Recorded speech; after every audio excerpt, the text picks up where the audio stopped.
Хеллоуин, кішкентай бауырлар. Сізді құлаған үйдің регрессоры манхвасын қайталаудың екінші бөлімінде көргеніме қуаныштымын. Соңғы бөлімде өз отбасынан қуылған Логан жалдамалы әскерге жіберілді. Кейінірек ол отбасының жойылып, інісінің көпшілік алдында дарға асылғанын білді. Ер адам кек аламын деп шешіп, революционерлер отрядына қосылды. Бір кездері рыцарьлар сарайға шабуыл жасауды ұйғарды. Ал батыр құпия қолжазбалардың ұрлануына жауапты болған. Жоспар Смаркаға кетті. Сарбаздар оны тауып алған кезде Логан қарулы күзетшілердің бүкіл тобын жеңе алмайтынын түсінді. Сондықтан ол бүкіл еденді сиқырлы бомбамен жарып жіберді. Ешкім аман қалмады. Батыр өзін өлдім деп ойлаған кезде ол өмірге екінші мүмкіндік алып, өткенге ерекше түрде оралды. Қызыл шашты бала сарайда өзін тапты. Інісімен төбелескеннен кейін ғана бұл жолы жас қожайын батыл әрекет етуді ұйғарды. Сондықтан ол алдымен 3 айға жаттығуға кетті. Осы уақыттан кейін батыр күшке ие болды. Ол қайтып келгенде рыцарьлардың бірі оны әкесіне кіргізгісі келмеді. Логан Доминионға қарсы шығып, оны оңай жеңді. Содан кейін ол қалыңдығының жақында келетінін білді. Біраз уақыттан кейін Рина сарайға кірді. Ол әкесі граф Вулстың некесін бұзғысы келетінін айтты. Барон мұнымен келісуге дайын емес еді. Бірақ жас қожайын әкесін бұл ақшаны алу керек деп сендіре бастады. Ақыры соңында қызыл шашты бала Ринаның әлі де қаншық екенін білді және одан үстірт жинау керек екені сөзсіз. Дәл осы сәтте Логан ойға шомып кетті. Алдымен мен отбасымдағы беделімді өзгертуді жоспарладым. Егер мен өзімді жаңа қырынан көрсетуге асықпасам, бұл менің есебімдегі адамдарды сендіретін сияқты болды. Және бір күні отбасы да менімен қарым-қатынасын қайта қарайтын болады. Бұл менің ойларым еді. Бірақ Доминанмен болған жекпе-жек күзетшілердің мені құрметтемейтініне көз жұмып отырғанын анық көрсетті. Ал мен жоқта көптеген қауесеттер тарап кетті. Осындай адамдардың мойындауына ие болу арқылы сіздің отбасыңызға әсер ету мүмкін бе? Аймақтық соғыс 9 айға созылды. Менің беделім қазір маңызды емес. Мен отбасымды құтқаруым керек. Өз ойларын жинақтай отырып, қызыл шашты бала ханымға қарап, Рина ханым, мен сіздің өтемақы туралы ұсынысыңызды отбасының қалауына қарамастан қабылдаймын деп айқайлады. Кенет барон қатты ашуланды. Логан, менің еркімді орындауға қалай дәтің бар? Батыр бос кешірім сұрауға көңілі толмайтынын түсіндірді. Егер Маклейн отбасының абыройы ауада жоғалып кететін, бір-екі сөзге тұрарлық болса, онда оның құндылығы да соншалықты салмақсыз. Бұл сөздер қызды шиеленістірді. Басын төмен түсіріп, ақ шашты жас келіншек, біз Вульфзе Маклейн үйінің қожайыны лордтың еркіне бағынамыз, деп айқайлады. Сіздің соңғы шешіміңіз қандай? Лорд Патрик Маклейн, жас қожайын Ринаның әкесінің беделін сақтап қалу үшін осылай сөйлейтінін түсінді. Ол 3 миллион төлеуге тура келеді деген оймен іштей ренжігені сөзсіз. Сол секундта үй иесі Маклейн үйінің өкілі ретінде шын жүректен кешірім сұрайтынымды айтты. Алайда соңғы шешімді Логан Маржан қабылдады. Ол бұған қарсы болды. Ал қызметшілер бұл туралы бірден бір-біріне сыбырлай бастады. Бұл ақпарат көшбасшының өзіне де ұнамады. Ақырында Патрик ұлына қарап, бірақ абай бол, Логан, егер сен өз абыройыңды сатсаң, болашақта мұндай айырбастауға келісуге дайын боласың, деді. Батыр қазіргі жағдайды анық түсінді. Сондықтан ол шегінуге мүмкіндігі болмады. Осыдан кейін қызыл шашты бала бұрылып, келісімнің бұзылуынан зардап шеккен адам ретінде мен өтемақы ретінде үйден ақшаны пайдаланамын, деп айқайлады. Бір қызығы, Мачка оның жоспары дәл осы сәтте орындалмай қалды деп қулықпен күлді. Барон қатты ренжіген кейіпте сөйледі. Мен сенің аздап өзгергеніңе сендім, бірақ одан да жаманы, мен саған ар-намыстың шынайы құндылығын түсіндірмегендіктен өз кінәм бар екені белгілі болды. Ұяттан басын төмен түсіріп, жас қожайын, әке, мен мұны отбасымыздың игілігі үшін істеп жатырмын деп ойлады. Және біраз уақыттан кейін өз бөлмесінде болды. Бір тонна ақшаға қарап, қызыл шашты бала қуана-қуана ойға шомып кетті. Ақыры, олар менікі, 3 миллион алтын, тыныштық. Сіз тым көп таңдана алмайсыз. Мен оларды алдымен банкке саламын. Кенеттен біреу есікті қақты. Жас қожайын бұл оның қызметшісі Рик деп ойлады. Сондықтан оны көп ойланбастан ішке кіргізді. Кенет бөлмеге қаржы менеджері кіріп келді. Әңгімені бастамас бұрын ол Логаннан күтпеген жерден келгені үшін кешірім сұрады. Қызыл шашты бала бірден ойға шомып кетті. Ол қаржы менеджері және әкесінің ең сенімді адамы. Басқаша айтқанда, күлімсіреп, ол маған бір себеппен келді. Оған не керек? Сақалды адам полку арқылы. Мен Дуэн Фильснер. Қазір өмірімдегі ең үлкен қиындыққа тап боламын деп ойлады. Маклейннің қаржы менеджері ретінде мен бүкіл сарайдың бюджетін қысқартуға тура келді. Мен бұрын ақшаның жетіспеушілігін өтеуге мәжбүр болдым. Намаздан көмек сұрап дұға ету. Мен қаржы менеджерімін немесе кедейлердің жетекшісімін. Бұл менің туған қалам болмас пе еді. Мен баяғыда жұмыстан кетер едім. Бірақ қазір менде кем дегенде 2 жыл жағдайды реттеуге мүмкіндігім бар. Менің қарсыласым ақымақ бала. Кешіріңіз, бірақ сіз ақшаны бөлісуіңіз керек. Осыдан кейін Дуэн күліп, жай ғана сәлемдесу үшін тоқтағанын хабарлады. Ер адам кеше Логан оны қатты таң қалдырғанын айтты. Өйткені жас қожайын өз ұстанымын қорғай алды. Негізсіз қысымға мән бермей, қатты жігерленіп, қаржы менеджері. Мен Маклейннің өсіп келе жатқан мұрагеріне таң қалдым. Дуэйн сөзін аяқтай салысымен, менің жағымпаздығым саған қалай ұнайды деп ойлады. Бұрын сен тек бос сөз айтатын едің. Әрине, мен сені бірінші мақтаған адаммын. Маған жүрегіңді аш. Және әмиян. Өте абдырап қалған кейіпкер адамның қандай бос сөз айтып жатқанын білгісі келді. Сақалды жігіт қатты таңғалды. Өйткені ол жас қожайыннан мұндай реакцияны мүлде күтпеген еді. Дереу әрекет етуге бел буған Бен жөтеліп, аузын жуды. Біздің қиын қыстау кезеңдерімізде 3 миллион алтын құрғақшылық кезінде жауған жаңбырға ұқсайды. Сіздің тапқырлығыңыз отбасына жеңіл дем алуға мүмкіндік береді. Қызыл шашты бала, неге бұлай, деп жауап берді. Ақшам менікі. Қаржы менеджері іс жүзінде бұл нәтижені болжады, бірақ бұл тырысуға тұрарлық еді. Ер адам өзін қатты қамап тастады. Өйткені ол бұл бейбақ бәрін өзіне жұмсайды деп ойлады. Сақалды адам эмоциясын ұстай отырып, өзін өзі ойлады. Сабырлы. Маклейннің қаржы менеджері ретіндегі 20 жылдық өмірін еске түсіріңіз. Дуэйн, мен өзімді қорлауға дағдыланғанмын. Ал қазір жағдай бұрынғыдай. Логан қаржы менеджерінің жылай бастағанын көргенде қатты таңғалды. Қызыл шашты бала барлық жағдайды түсінді. Сондықтан ол шынымен де жағдайдың соншалықты нашар екенін білгісі келді ме? Дуэйн эмоцияға бой алдырды. Сіз білесіз бе, білмеймін, бірақ біз Купердің банкіне 3 миллион қарыздармыз. Бұл тек 1 жылдық пайызды құрайды. Кенет жас қожайын ер адамның сөзін бөліп, оның жылдық пайызы 150 мың алтын болатынын айтты. Сақалды адам бұл туралы батырдың білгеніне қатты таңғалды. Логан бұл туралы айтты. Бірақ қазір егін жинау уақыты келді. Сіз пайыздарды төлей аласыз. Дуэйн бұл туралы қайдан білетінін түсінбеді. Содан кейін ол қатты күлді және әдетте баронияны басқару үшін ақша қажет екенін айтты. Және олар әрқашан олармен тығыз байланыста болады. Егер Логан ғана көмектесе алса, батыр басын төмен түсіріп, мұны істемейтінін айтты. Қаржы менеджері таңғалып, иә, неге? Мен сені әкеңе жақсылық үшін қарсы шықтың деп ойладым. Жас қожайын ер адамның сөзімен келіскен. Сақалды адам сөзін жалғастырды. Мен мұны білетінім анық. Иә, сіз келістіңіз бе? Осы кезде Логан, мен ақшамды ағымдағы шығындарға емес, отбасының игілігіне жұмсаймын, деді. Мен болашақ туралы ойлауым керек. Дуэйн тынысы тарылып, ашуланып, ойға шомып кетті. Сен оны білетін сияқтысың. Ақшаны маған берші. Қызыл шашты бала өз әрекетін түсіндіруге бел буды. Мен қарызымды төлеймін делік. Бірақ бұл жалпы отбасындағы жағдайды қалай өзгертеді? Қаржы менеджері олардың бюджеті өсетінін және алдағы 2 жылда құлыпты басқару оңайырақ болатынын хабарлады. Ал баронияның тыныс алу мүмкіндігі болады. Батыр бірден сұрады. Сосын біз қайтадан қарызға батып кетеміз. Солай емес пе? Бізде сатылатын арнайы тауарларда жоқ. Бұл мен бұзғым келетін тұйық шеңбер. Ақша менің жоспарымды жүзеге асыруға жұмсалады. Ер адам Логанның айтқанына сене алмады. Өте абдырап қалған түрмен Бардач ойланып қалды. Бұл мен білетін бұзақы екені сөзсіз. Мен оны отбасындағы мәселелерге мән бермейтін бала ретінде елестеттім. Кенет жас қожайын қулықпен жымиып, аға, менің өтінішім бар. Егер сіз маған жақсылық жасасаңыз, мен отбасылық шығындардың бір бөлігін өтеуге көмектесе аламын. Ер адам қандай өтінішті орындау керектігін білгісі келді. Батыр оған Дуэйннің жалдамалы әскерлерді жинау керек екенін айтты. Біраз уақыттан кейін Лога Саут сайманын киіп, жаяу жүруге арналған сөмкесін жинады. Мұны көрген Рик, жас мырза, сіз шынымен кетіп бара жатырсыз ба, деп сұрады. Қызметші иә деген жауапты естігенде, ол қатты толқыған жүзімен айқайлады. Ал, саған не болып жатыр? Жақында сіз жеке жаттығуға қайта оралдыңыз. Қызыл шашты бала бір сәт ойланып қалды да, қызметшісіне ақша табу керек екенін айтты. Ал абдырап қалған Рик, олар саған жетпей ме, деп сұрады. Жас қожайын оған одан да көп нәрсе керек екенін айтты. Қызметші кейіпкерге лордың оған қарсы болатынын және қамалдағы атмосфераның тым шиеленіскенін хабарлады. Логан бұған келісіп, сондықтан мен жасырын кетемін, деп жауап берді. Рик таңырқай айқайлады. Логан құлағын жауып, қызметшісінен үндемеуін өтінді. Сонымен бірге ол ойға шомып кетті. Егер мен қазір беделіме әсер ете алмасам, қалғанының бәрін өзгерте алмаймын. Әскерлерді сыртта ұйымдастыру керек. Бақытымызға орай, мен қазір ол жерде не болып жатқанын білемін. Өйткені дәл осы кезде мені үйден қуып жіберді. Алдымен бұл адамды ертіп бару керек. Эмоциясын жасырмай, қызметші үрейлене айқайлай бастады. Сен не туралы ойлайсың? Сенің жасыңда тағы қандай қашу бар? Қызыл шашты баланың өзі ашуланып, қызметшісінің табанды екенін сезіп, Рик оны осылай қалдыра алмады. Сондықтан ол еденге жатып, егер сен қашып кетсең, мен қалай болуым керек, деп айқайлады. Сен менің үстімнен өтуің керек. Бірақ бұл жас қожайынға қиындық тудырмады. Батыр мердинерге жақындап, Риктің бетін басқандай кейіп танытты. Қызметші қорқып кетті. Сондықтан жас қожайыннан бұлай жасамауын өтінді. Логан күлімсіреп, аяғын тартып алды да, уайымдама, мен әкеме хат қалдырдым, деді. Сені ешкім кінәламайды. Валет ол жерде батырдың не жазғанына таңғалды. Біраз уақыттан кейін Рик баронға келіп,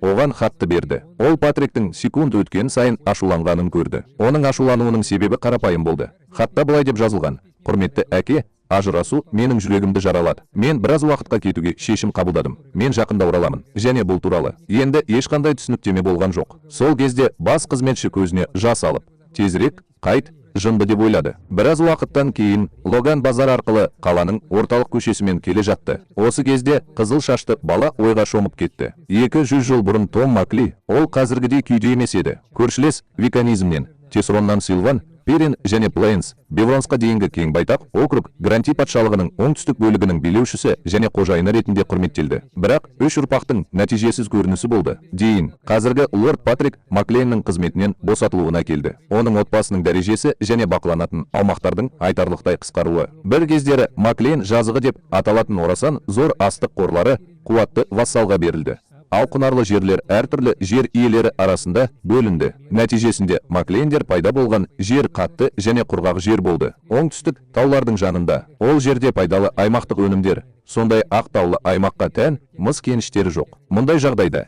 егер біз аймақтық соғыста жеңіске жетсек те, тұйық шеңберді бұзу үшін мәңгілікке Карисудан көмек сұрауға тура келеді. Бұл көп ақшаны қажет етеді. Бұл 3 миллионнан әлдеқайда көп. Міне, Грантия корольдігінің ең ірі сауда қаласы Кайлда маған бере алатын біреу бар. Бұл жерге баратын жол маған Маклейндердің қаншалықты алыс орналасқанын еске түсірді. Қателеспесем, бұл адам жастық шағын Кайлда өткізген. Тұрғындардың айтуынша, бұл жерде бір жерде алтын қоңыз Филипп Клауд тұрады. Арис империясы континенттегі ең күшті ұлт. Еңбегі сіңген жүйе бойынша жұмыс істейтін қуатты орталықтандырылған билік. Жынысына немесе жасына қарамастан, таланты бар адам осы жерде өркендеп, билік пен байлыққа ие бола алады. Тіпті шетелдіктердің де мұндай құқығы бар. Тамаша үлгі. Грантия корольдігінің Филипп ұлты. Ол империяға ықпал ететін ең бай саудагерлердің бірі және Грантия корольдігінің сатқыны болып саналатын ең ірі әскери саудагер. Алайда, шын мәнінде алтын қоңыз деген лақап атына қарамастан, ол өз жерлерін сақтап, Грантияны егемен мемлекетке айналдыру үшін ақша мен билікті пайдаланады. Ал мына адам,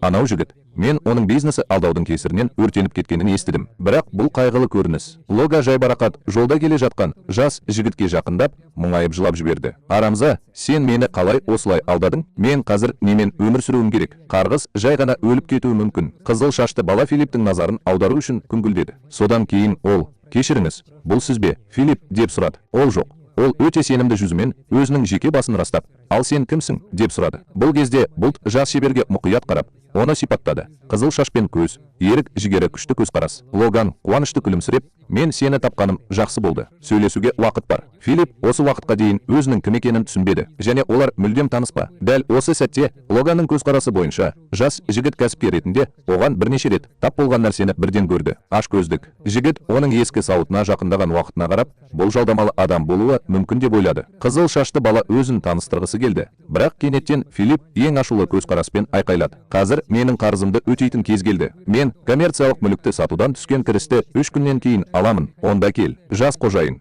Ол қарызды өтеу үшін келген жоқ деп айтуға тырысқанымен, бірақ бұлт бұған мән бермеді. Ашудан қызарып, жас жігіт одан да қатты айқайлады.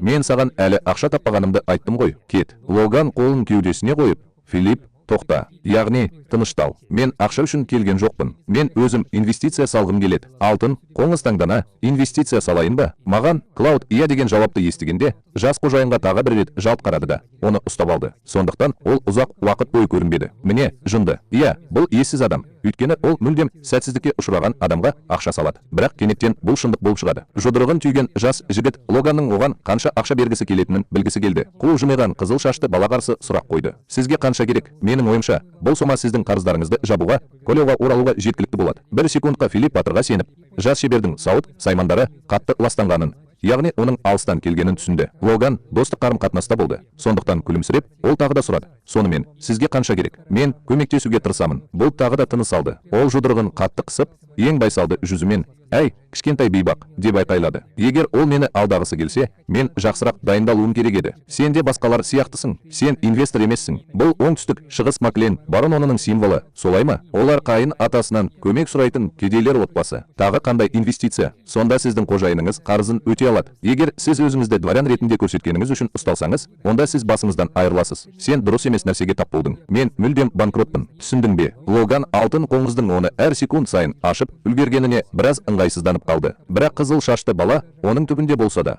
оны жоғалтпағанына қуанды. Болашақ магнаттан күтуге болатын қырағылық. Батыр Филиппті қалай тыныштандыруға болатынын ойлай бастады. Кенет бұлт көзіне жас алып, тіпті тамаққа да ақшасы жоқ екенін хабарлады. Барлық жағдайды түсінген Логан Филипп мырза, қараңызшы, Юниц кейіпкерге ренішпен қарап, тағы не, деп айқайлады. Сен мені тағы да сынап көресің. Кенет жігіт Логанның күшін қалай босатқанын көрді. Алтын қоңыстан қалды. Бұл маған қызық емес. Ол оны жас кезінде оятты. Сондай данышпан мені жетелеуге тырысады. Өзінің жарқын болашағына қол сұғуға бел буған ақымақ жоқ шығар. Осыдан кейін бұл тынышталып, жүзіне күлімсіреп жылай бастады. Құдай, ау, кешір, менің басыма қаншама қиыншылықтар түскені сонша.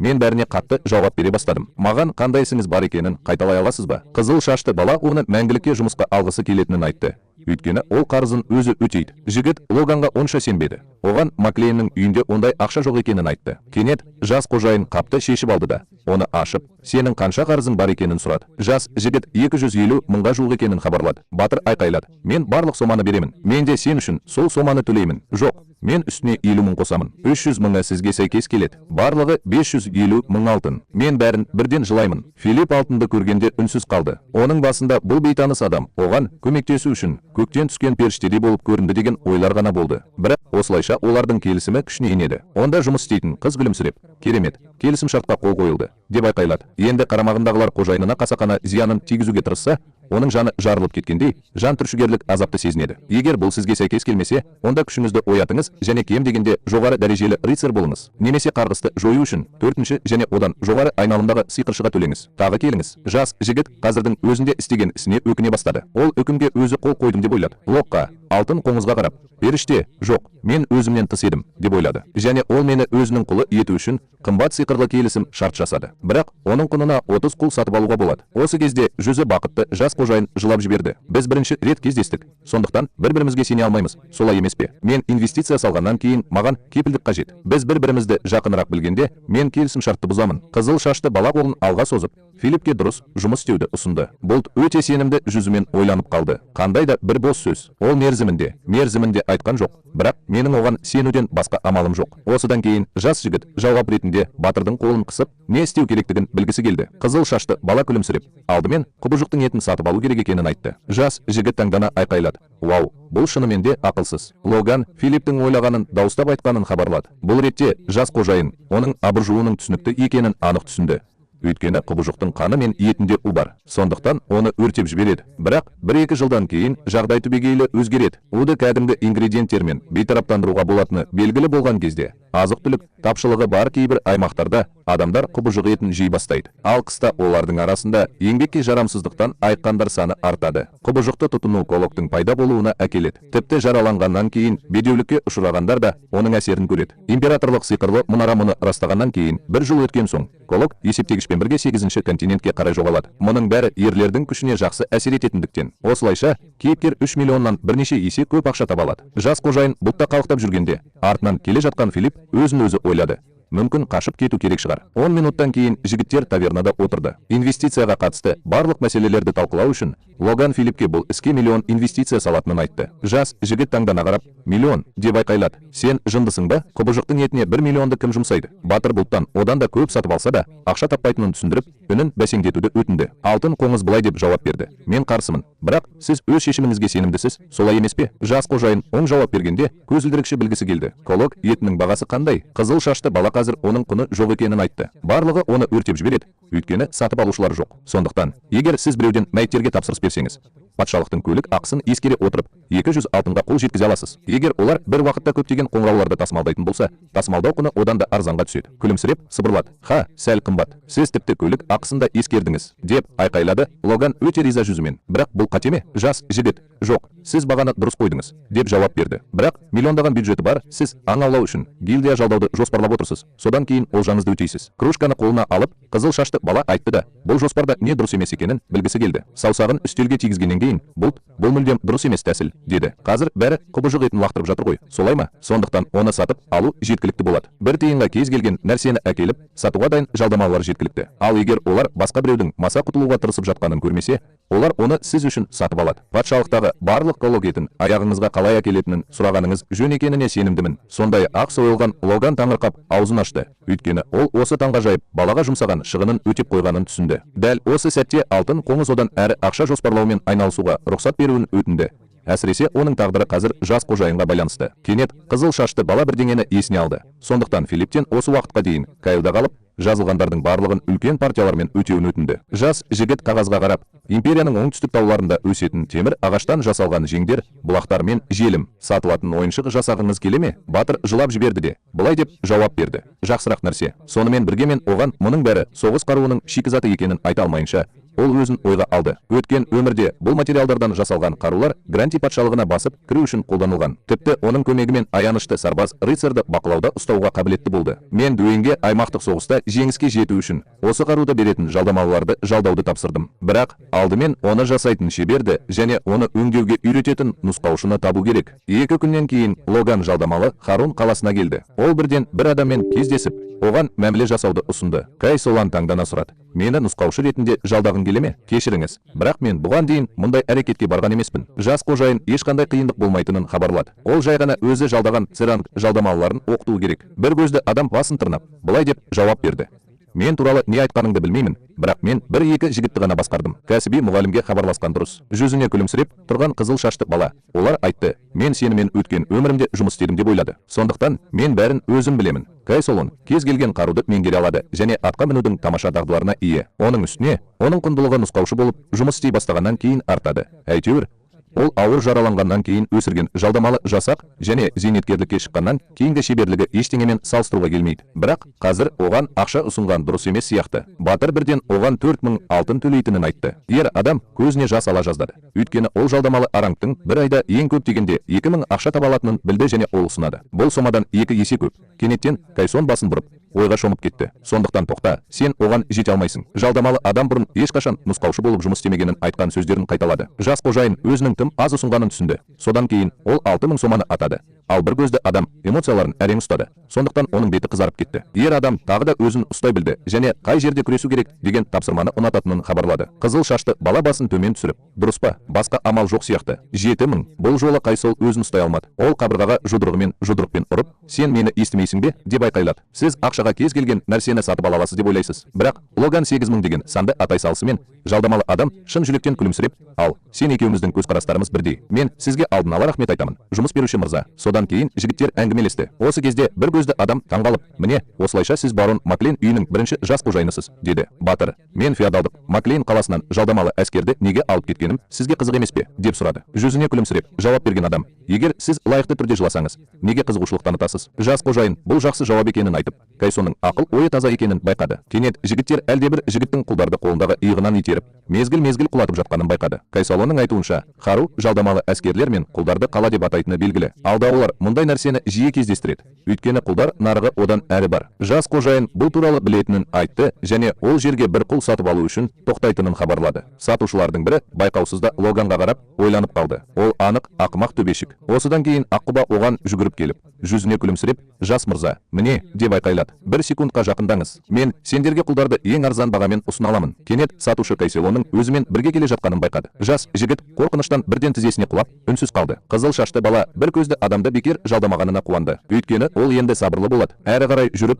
Логан шатырлардың бірінде әлдеқайда көп күзетшілер бар екенін көрді. Яғни бұл дәл осы жер. Осы кезде оған бір қария келіп, жас мырза, сіз қайда келгеніңізді түсінесіз деп ойлаймын. Батыр гном сатып алғысы келетінін айтты. Атасы сыпайы түрде бейтаныс адамдарға жол көрсетіп, қуана айқайлады. Ой, бәрі дұрыс. Сен дұрыс жерге келдің. Ерекше нәсілдер өте сирек кездеседі. Сондықтан біз оларға ерекше көңіл бөлеміз. Өтінемін, кіріңіз. Шатырға кіргенде қызыл шашты бала 2 эльф отырған торға назар аударды. Сатушы, оларды ұстау өте қиын болды, деді. Сіз оларды бұрын көрдіңіз бе? Мен сізге бұл туралы айтып берейін. Кенет Батыр қарттың сөзін бөліп жіберді. Ол саусағын құлдардың біріне нұсқап, оны әкелуін өтінді. Атам, әй, сен гномға келдім дедің ғой, деп айқайлады. Бірақ көріп тұрғаныңыздай, оның қай нәсілден екенін бірден байқауға болады. Ол сізге өте пайдалы болады. Тіпті гномдардың ұлы шеберлерінің арасында бұл сарапшы дәрежесі бар жалдамалылардың бірі. Бұл ақпарат Логанды қатты қуантты. Өйткені табиғаты бойынша гномдар қолдарын шебер ұстайды. Олар заттарды жасайды және жөндейді. Мұны бала кезінен кәрілікке дейінгі өмірдің мәні ретінде қарастырады. Сарапшы дәрежесі жас шебердің іздегенінен әлдеқайда жоғары және онымен бірге ол ештеңе туралы алаңдамайды. Содан кейін қызыл шашты бала бағаны білгісі келді.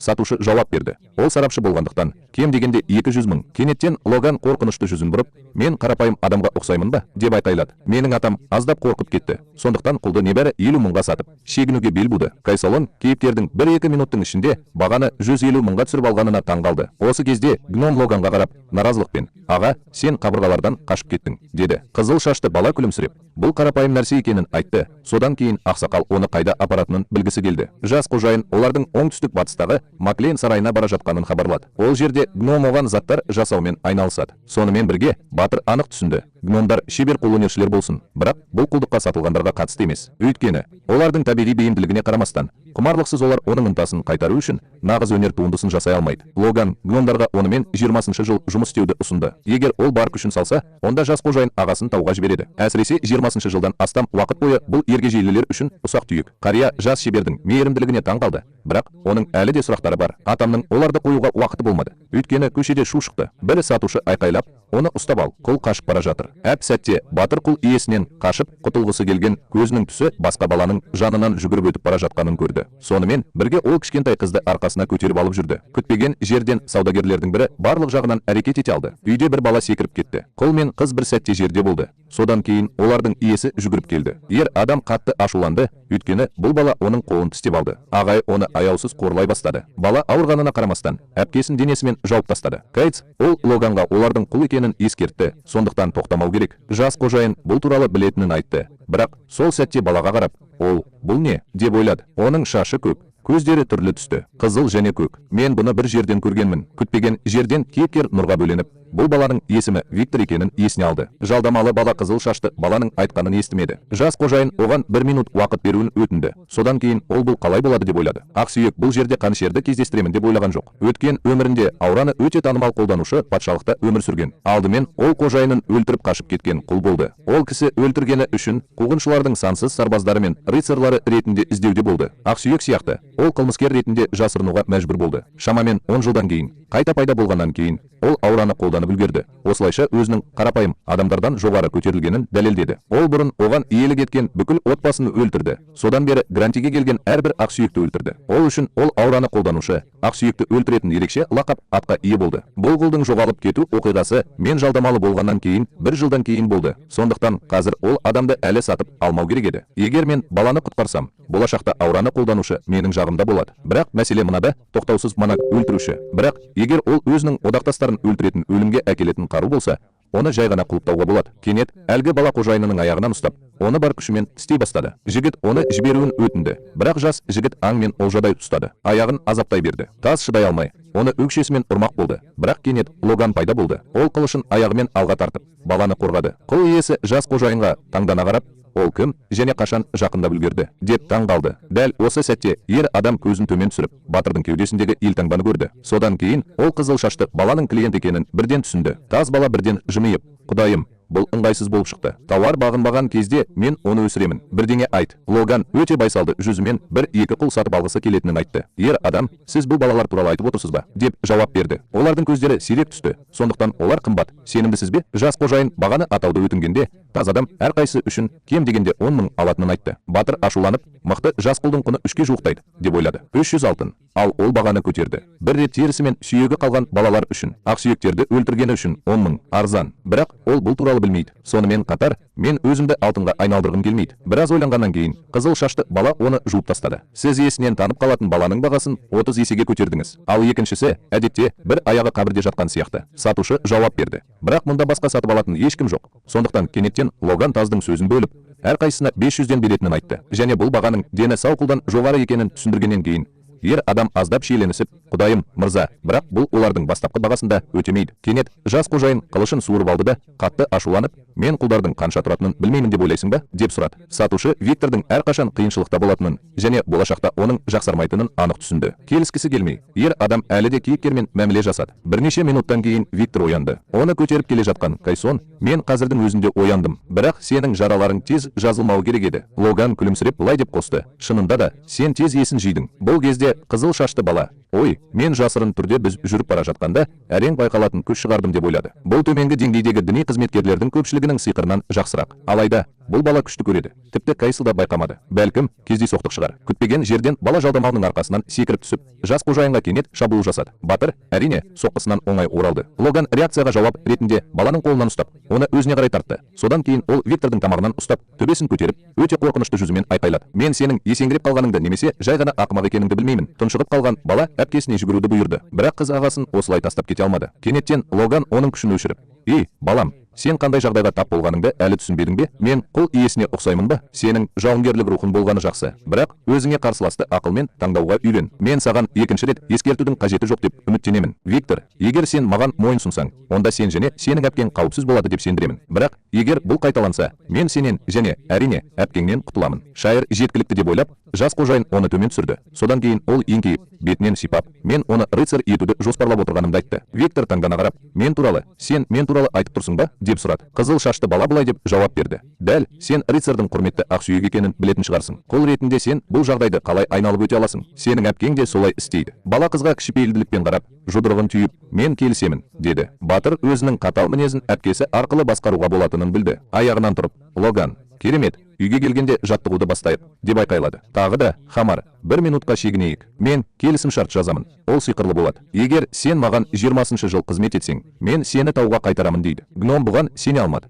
Сондықтан ол, тауға, деп сұрады. Сен шынымен қайтып келесің бе? Мен өз халқыма барамын. Жас қожайын, мен қарапайым сөздерге сену қиын екенін түсінемін, деді. Не болды? Қаламайсың ба? Қарт көзіне жас алып, әрине, кез келген нәрсені қалайтынын және келісетінін айтты. Ол бұл үшін бәрін жасаймын деп уәде берді. Біраз тынышталған соң, Хамар Логунға иіліп, сенің шындықты айтқаныңа сене алмаймын, деді. Рахмет, адам. Жоқ, рахмет, мырза. Осы кезде қызыл шашты бала оның мотивациясын қалпына келтіру үшін келісім шарт жеткілікті болса, бұл ол үшін үлкен плюс деп ойлады. Және осының арқасында кейіпкер қалағанының бәрін ала алады. Ол одан да көп нәрсеге қол жеткізгенімен, бір рет ол өзіне ақсүйек өлтірушіні ала алды. Өңірлер арасындағы дайындық бір қалыпты жүріп жатыр. Логан оның оғаш мінез құлқы туралы қауесеттер Маклейннің иелігінде ол жоқ кезде таралып кеткенін білмейінше, оның беделі түбіне дейін төмендеп, оны бұзды. Сондай ақ Рик бір нәрсені өзгертуге тырысып, тәртіпсіздікке батып бара жатқаны туралы жалғасы бар.